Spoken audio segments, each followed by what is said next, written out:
This blender recommends you use semi-thawed if you want to use frozen stuff. So I have some semi-thawed strawberries. It says not more than 1-inch pieces. I'm being a little generous with that 1-inch piece. It says not to fill more than 1/3 of the blender, so I've definitely followed that. And you can use the personal size, that's plastic, or you can use the bigger glass one. And then the frozen or semi-frozen fruit needs to be at least halfway submerged. At least halfway submerged with liquid. I think I'm going to be doing more than that with this. This is my first time using this. I want to see how well it does with some frosty strawberries and juice. You just put this on here.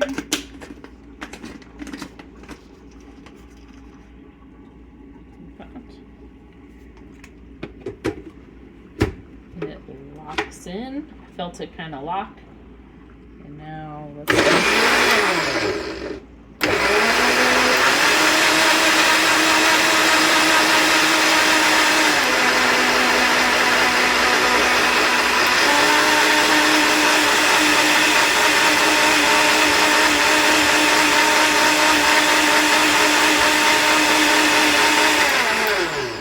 I got it pretty good. I'm not positive though.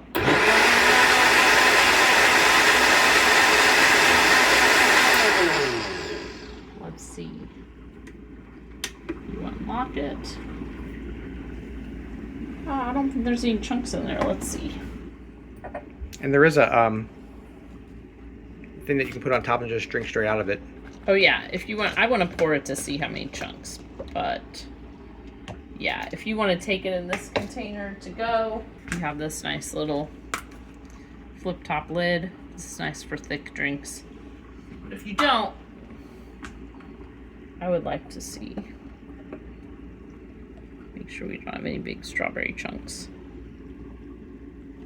Looks pretty good. I saw just a couple in there. Again, I didn't follow the recommended size, and I just barely thawed them, but I'd say it didn't do too bad. So I hope that helps you know if it's something you want to buy. Not like heavy duty like a Vitamixer, but it's gonna blend up your protein shakes, your bananas, peanut butter, all that kind of stuff really quick and easy, and it takes up a smaller footprint than something bigger like a Blend Tech or Vitamix. It's way less expensive too. Yeah, and way less expensive.